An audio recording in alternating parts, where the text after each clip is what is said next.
चोका मेळ्याची करणी, चोका मेळ्याची करणी, तेने देव केला ऋणी. भक्ती आहे ज्याची मोठी, त्याला पावतो संकटी. लागा विठ्ठल चरणी, लागा विठ्ठल चरणी, म्हणे नामयाची जनी. ज्या भक्ती आहे ज्याची मोठी, त्याला पावतो संकटी. विठ्ठला विठ्ठला चालूच आहे. प्रत्येक वर्षी एक एक गाव पुढे पुढे व्हायला लागलं आपलं. पण आपलं प्रेम आहे, रावसाहेब महाराजांचं मोठं प्रेम आहे. नावजी महाराजांचं दोन्ही गुरु शिष्यांची जोडी आहे. त्यांनी थोडक्यात आता लय बाकी लावलं. थोडक्यात नावजी महाराजांनी मी नुसत्या सेवेनं कीर्तन करायला लागलो. नुसत्या सेवेनं संतांची सेवा. रावसाहेब महाराज सुद्धा देव आहे, संत आहे, पण त्यांचे गुरुची सेवा आम्ही करावी. भक्ती कुणावर जरी आलो तर आपलं मन काय करतंय, आपला विचार काय करतोय, आपली बुद्धी काय करते, आपले डोळे काय बघतायत, ही पंढरीची वाट आहे. ह्या पंढरीच्या वाटेला सर्व काय मिळतं, पण काय मिळत नाही, देव मिळत नाही.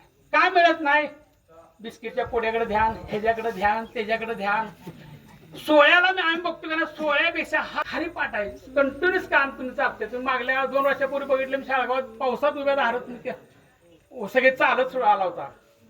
मला वाटतं ते ह्यालाच शामगावचे फोन राहिला की आज तुमच्या सगळ्याच्या सेवेनं झाली वाईट चूक भूल सगळ्यांची जमली झालं. कसं आपण कोणाच्या ह्याच्यात नसल्यामुळं आणि पाठांतर कशी नाही. उभा कीर्तनी नामा उभा कीर्तनी. 4 युगाचे हे देवाचे किती लाडके असतील. प्रत्येक युगात देवाच्या संगती आहेत त्या. म्हणजे असा हा नामदेवरायांचा आणि जनाबाईचा हे आहे. तुकोबराय सुद्धा म्हणतात, नामदेवराय सुद्धा काय म्हणतात की मी 4 युगाचा आहे. मग 4 युगाचा नामदेवराय आहे. मग 4 युगात नाही कुठल्या कुठल्या अंगात आहेत. कृतयुग, त्रेतायुग, कलियुग आलं आणि कुठले युग महाराज, द्वापार युग. मग मग पहिल्या युगात कोण होते, प्रल्हाद होते. दुसऱ्या युगात अंगद होते. तिसऱ्या युगात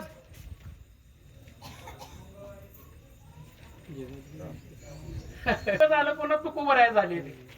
तुकोबरायने कोणाचा अवतार घेतला, नामाचा अवतार घेतला.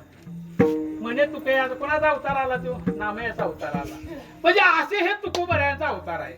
अभंग थोडासा जड जाईल, पण अभंगाचा थोडासा जरा प्रत्येकाने जरी अभ्यास केला, पण ह्या अभंगाचं त्यांनी काय सांगितलं, त्या चरित्रात तुकोबराय काय जनाबाईचे काय म्हणायचं की म्हणे नामयाची जनी, सेवेची सेवा करायची, द्वादश घालायची. आणि ह्यातनं म्हणजे कसं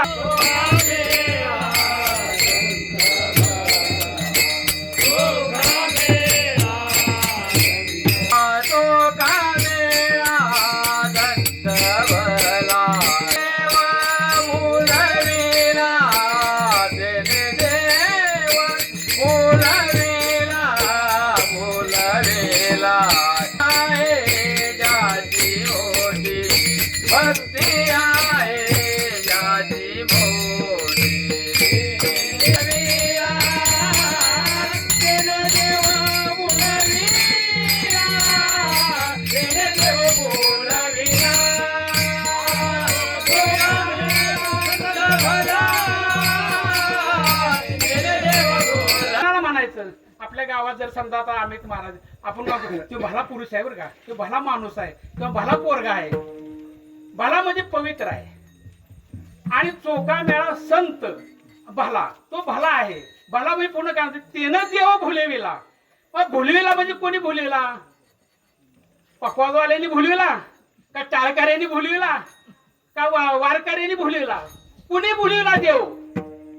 चोका मेळा संत भला. चोकोबरायांचे काय होते, ते कुठल्या समाजातले होते, ते महार समाजाचे होते.